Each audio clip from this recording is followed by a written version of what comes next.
every day I miss two people in my life. Number one, my dad, who is not there. He taught me everything. He taught me how to do the business, how to speak with the people, how to negotiate the deals, how to get the pricing done. I born and brought up as a businessman family. I learned business very fast and very early in my life, and the credit goes to him. I really miss him throughout my life. And secondly, I always miss a person who launched product after product in a very short span of time. He started his company around 1976. In 1984 or 85, he was asked to step down from his own company. In 1995, he came back to his company when Apple was around 3 to 4 months away from bankruptcy, officially. In 2011, he left, but between 1995 to 2011, iPhone, iPod, iMac Airbook and whatnot he made. In just 16 years, he launched the product which majority of the companies together not launched in the whole lifetime. I always miss him for two reasons. In fact, many people call me that you are a very upfront person. You are just like I met a lot of Americans on Skype and all almost every day, and they calling me that you are more like a Steve Jobs, who is very upfront attitude. He was also similar like you. Like I still remember one of the private equity players I was talking to last week. He told me that you are as upfront as Steve Jobs. He was very upfront. He was never worried about the feedback of the people around him, similarly as you. You never care about what a person thinking about you. You people speak what you wanted to speak, and then later on people realize that what you guys told was right thing. And almost every day I get similar kind of messages on the WhatsApp when people come to me and said that your videos are very good, we are getting a motivation in your life, and every day I get such messages. Why I miss Steve Jobs? Because when Steve launched iPhone, iMac Airbook, iPod and almost various kind of products under Apple Music and all, Steve never expected that the products he launched at that point of time valued in several $1 billion. Because Steve, one important thing that never differentiate, or that is common as far as Mr. Warren Buffett, Steve Jobs and Mr. Bill Gates, all three do have, is that they never do valuation. They always do product. I have hardly seen Mr. Steve Jobs and now Mr. Bill Gates and Mr. Warren Buffett to talk about valuation game. They always talk about the product game. In fact, when we specifically talk about Steve and Bill Gates, Mr. Bill Gates I hardly heard he is talking about valuation issues. He always talk about product issues, just like operating system, cloud computing and all these, and also the philanthropic work he and Madam Melinda Gates is doing. So together it's a wonderful thing. But when we talk about current startups, current entrepreneurs, they start their day with valuation, they end their day with valuation. Because they have nothing else in their life. And this is how it is happening, this is how it would continue to happen. One side, the whole globe is talking about RPA, which is Robotics Process Automation. Basically, every second day in every newspaper or some or another form of article on the social network like internet, Facebook and all, you get to know that robotics is replacing the job of the people. And it is not incorrect. It is not incorrect also, because robotics are replacing. There is no doubt about that. Just like Amazon. Amazon warehousing is having more robots compared to the earlier years. Big e-commerce players like Walmart, Amazon, Flipkart, they are adding a lot of robotics. It reduces cost. There is no doubt about that. Human body is having limitations. He need chutti, he need holiday, he is not well, he cannot work more than 12-13 hours in a day, he needs Saturday, Sunday break, the registered holiday, the local holiday and all these kind of stuff. which is not the scene with robotics, by the way. But once you look the robotics carefully and along with the data, you will get to know that robotics is the biggest hype we created in this globe. In fact, when we talk about Indian startups, and in fact few startups with quoting the name, because we always quote the name and we never worried what people think and what they can do, because see, I always tell you one thing, that whenever we make a video, we use data, and don't think that we destroy this data. Just like in this video we're using too. We have a file. We are a good cash rich company, no venture capitalist on the board and would never be.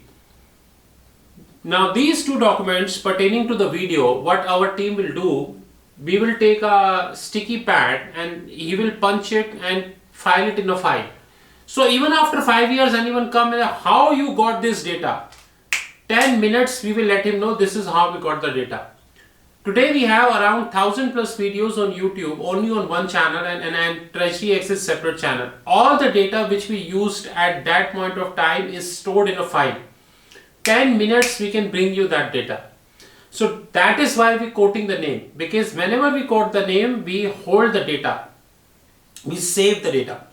In fact, probably in another few years of time, Treasury Consulting YouTube channel is planning to upload the data along with the video. But this requires little bandwidth, so we are evaluating, but we are not sure, but we are evaluating. Then probably in 2021, whenever we shoot the video, we will upload the data also. So we are making some templates, we will let you know soon. According to me, robotics is the biggest hype which is created across the globe, and as usual by Indian startups. I got the data, I wanted to talk about the data. Now let's start with this article. And this speaks a fact, by the way. Robotics process automation firms may not be able to hold their high valuation due to several factors. Let's come to the point fast.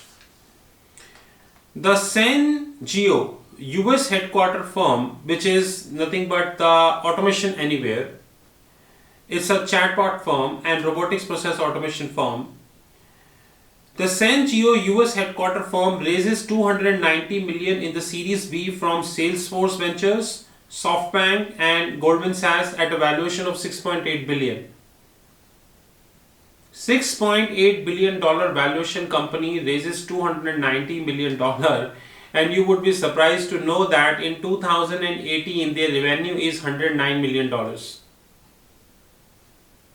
Can you believe that? Can you believe that a company who hold a revenue of $109 million, which is 109, is holding a valuation of around 6800, because 6.8 billion means 6800 million. It means around 68 times the revenue. So the annual revenue of the company for the year 2018 is around 109 billion and the valuation is around 6.8 billion. It means around 68 times the annual revenue is the valuation of that company. Can you ever believe? And I have not talked about the losses, by the way, because I don't have figures. I not got the figures of the losses. Until I have the data, I never speak. I need to have data, but I got the data of one company because it is listed. Similarly to Automation Anywhere, we have a company Uipath, and by the way, I tell you a small story about Uipath. So, nowadays Chinese virus is happening a lot. I'm not going to Singapore, so that, but in 2018, when there was some event by some antivirus company, I forgot the name, Syntec. So there was an event by Syntec in 2018 in Singapore. What happened? I went to that event. 2018. I went to that event. It was at my favorite place, Marina Bay Sands. So I never joined events for lectures because it's so boring. They don't give good presentations. They talk theory. I love data, numbers. So I always go to exhibitions. People go to exhibitions for goodies.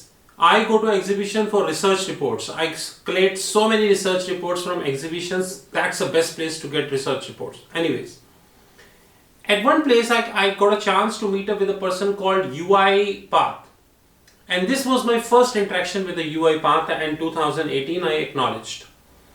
I got their brochure. I spent around 10 minutes, read the entire about the company and opened my phone and checked about their company and everything. And when I look at the back of their brochure, I saw almost 12 offices worldwide. Almost 12 in multiple countries. With due indemnification, I do not recall the offices at that point of time, but India, Singapore, Malaysia, US and almost everywhere. And I'm sure that in 2019 and 20 they might have added another few offices till then. One thing that never let me sleep on that day is that how can that possible? A company who is just 4 to 5 years into the system can have so many offices and can participate in an exhibition and paying hefty to an exhibition. By the way, if you are joining the exhibition provided by Symantec, then you are paying good amount to Symantec. That's for sure. There is no doubt about that. Because it's happening at Marina Bay Sands. Today, I got another data. Similarly to Automation Anywhere, close rival Uipath, who recorded a revenue of around $115 million. So Automation Anywhere 2018 revenue is around 109 million. Their revenue 115 million, more or less flat. The RPA firm recorded a valuation of around $7 billion. It means you're getting my meaning. On $118 million, 115 million of revenue, your valuation is 7 billion, which means around 60 to 70 times. Now, I would like to ask one question before we move to data. Is that we should check this with 3 companies. And I love to check. Number 1, Microsoft. I think if 115 million valuation company is valued at 7 billion, then Microsoft is not a 1 trillion company. Microsoft is around 10 trillion company. I think more than that. And what about Amazon? And what about Google? And what about Apple? These companies are not reporting their losses. And by the way, I went to Google and got to know that the Uipath is cutting jobs. A so-called $7 billion company recorded a mere revenue of $115 million in 1 year, and that too on VC funding, not recorded their loss in the public domain. They are cutting jobs. If we go with these statistics, then I think Apple, who hold around $250 billion of free cash in their books, they are, I think, $20 trillion company. Because one thing with due respect to Microsoft and Facebook and Google is that together they do not have $250 billion of cash which Apple had hold in their books. This is a hard fact. And I think Mr. Gates will acknowledge that. It means that Apple together is more than $100 trillion company or maybe $20-30 trillion company. That's a surprising element. So robotics process automation is actually reached at a level when on the name of the software updation and on the name of the automation, these firms are lying at $7 billion valuation. God knows which business valuation book, which fundamental, which economist, which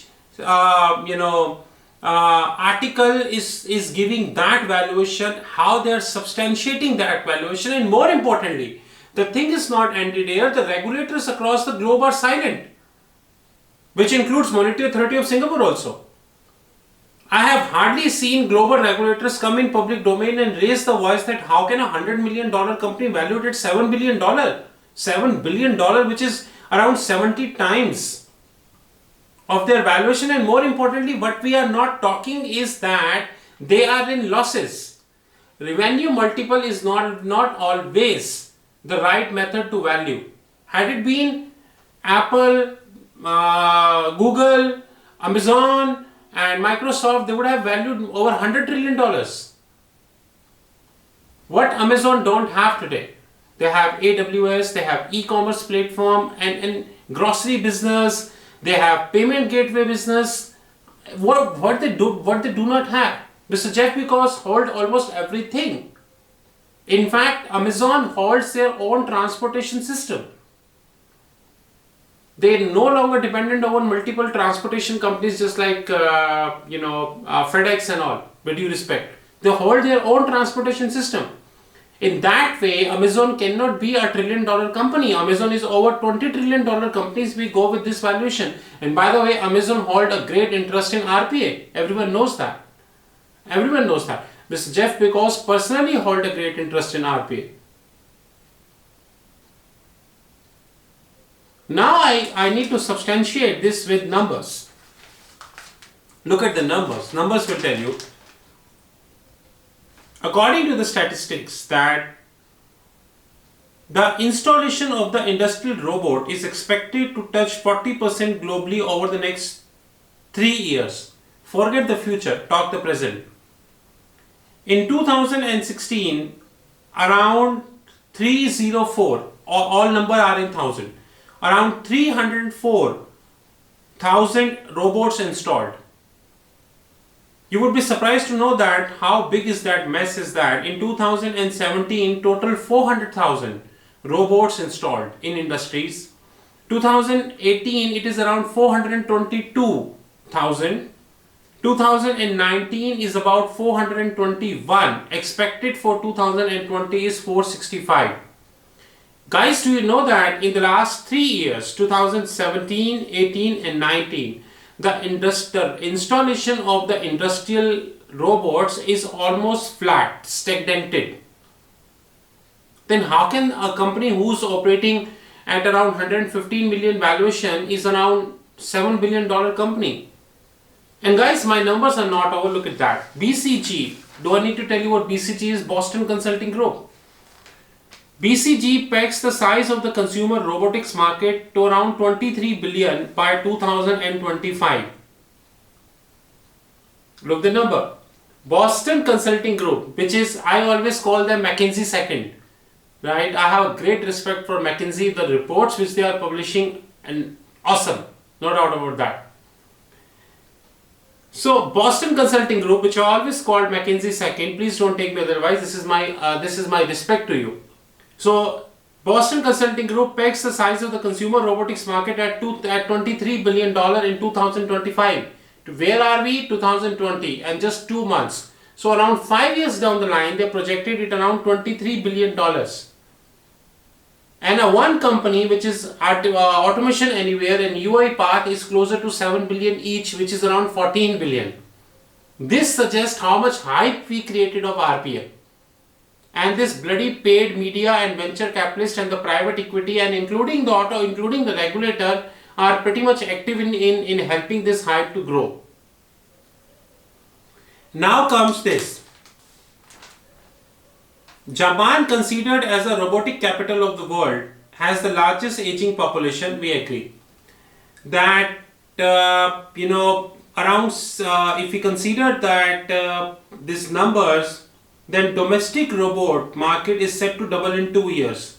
So considering the total robots, 2 billion robot jobs done in 2017, around 2.5 billion robotic tasks done in 2018, around 3.3 billion robotic tasks done in 2019. So 2022, around 10 billion robotic tasks to be done.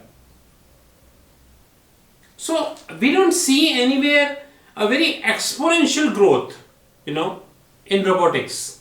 We don't see that. It's good that the world is moving towards robotics. And more importantly, guys, we need to understand that robotics is yet to enter into banks. It is only artificial intelligence and the machine learning that has just entered the bank, and thousands of jobs quitted. Thousands of jobs wiped out. Only 2 things and thousands of jobs wiped out. Robotics is yet to enter. So assuming in 2035, probably 15 years from now, bank front office don't have a physical body, a robot is doing a trade. So a robot of JP Morgan calling the robot of Goldman Sachs, and together they're doing the trade. I even might not be surprised with that also. So robotics is yet to enter into banking. Considering all these mess up which we created, there is one important thing which we need to remember, that robotics is not wrong. Robotics is good. Because e-commerce cannot have thousands and thousands of human bodies. E-commerce is a big business and you need robotics to get 24 into 7. Because they don't need chutti, they don't need Saturday, Sunday, they have no gusted holiday, no restricted holiday, nothing. No 4th July, no Independence Day, no National Day and all. But that should not mean that robotics companies on the name of software integration, hardware integration, application programming interfaces, APIification and all, a $115 billion company valued at $7 billion. To substantiate my point more, I went to Google and got to know about their competitor, which is known as Blue Prism.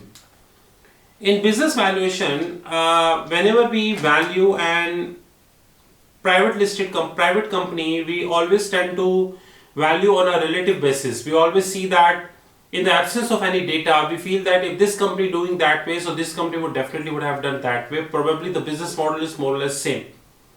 So Blue Prism claims to be a robotics process automation company. You would be surprised to know once I talk about numbers. And by the way, Blue Prism valued around £2 billion, which is roughly what, around $5 billion. So it is almost same. So in 2017, they reported a revenue, and all numbers are in GBP, 24.5 million GBP, with a loss of around 8.3 million GBP. So on 24.5 million GBP, they registered a loss of 8.3 million GBP. Well, in 2018, on 55 million, 8.3 and 24, which means 1/3, which is around 33%. So in 2018, 55.2 million revenue and 21.6 million loss, which is approximately 45%, which means loss grew. In 2019, the situation is even worse, that on 101 million GBP revenue, the losses are around 72 million, which is 72%. Which means that in 2017, the loss was around 33%. In 2018, it grew to around 45%. In 2019, it grew to around 72%. How can that possible that such companies who operate on 100 million plus revenue, valued around $5 billion, and that too on a loss? This is high. And the people, even though Goldman name is there in this, and everyone know I am a pro Goldman, everyone knows that. But that doesn't mean that Goldman do have any right to value this company at $6.8 billion only because they are investor. And what about SoftBank? Do I need to tell you about SoftBank? I don't think I need to tell you about the SoftBank, how they work. Now they have started registering quarter-on-quarter losses. So previously SoftBank was investing in companies who were reporting quarter-on-quarter losses. Now SoftBank himself started reporting quarter-on-quarter losses. Now it's up to you how you take this. But according to me, robotics is not wrong. Robotics is a right thing. But having said that, that doesn't mean that on the name of the robotics, and specifically when the data talk about that, you start making an uncrazy valuations, which is fantastical valuation. In fact, not crazy, fantastical valuation, that you value 7 billion, 70 times how much revenue? 100 million. How much loss? 71 billion. And you value 7 billion. With this, we thank you very much. You know my mobile number, which is +91 9899242978. You know my alternate number, +91 9818485155. So I repeat, 9899242978, 9818485155. You know our fixed income platform, www.fixedincome.global. Have a great time and more such videos on the cards.